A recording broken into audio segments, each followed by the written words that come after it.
So how can you have multiple wallpapers on the iPhone? Let me explain it from all of the angles, and if you're new here, subscribe and we can get into it. So if you go to your settings and scroll through the options until you find wallpaper, you're going to see it right in here. The way that it works is that in iOS 26, even in the upcoming 27, and even in the older versions, we now work with what's called wallpaper pairs. So you can see we can move between them, but it's always the pairs, right? So you have the lock screen wallpaper as well as the home screen one. That's how it's set up. And you can have multiple pairs as long as it's a pair, right? So as you can see, I have actually so many of them, right? I have this one, the earth with the dark one, right? I have this like color, then the nature, and so many of them. So I have plenty of wallpapers stored on my phone. All I have to do is just to click on select as current, and now the wallpaper will be selected. Same for the lock screen. So that's just how it works.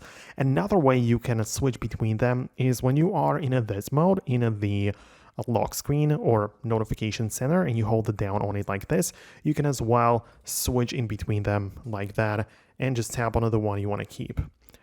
But as you probably are wondering about, how can you add a new one? That's pretty simple, because if you hold down on it like this, you can either click the plus button or slide all the way to the right, and you'll be able to get to the new page and start a new one. You can see that we can start customizing at first the lock screen, so you can choose the image or astronomy, kaleidoscope, emoji, weather, photo shuffle. So if you mean like multiple wallpapers in a sense that they change by hours or so, you can also choose the photo shuffle.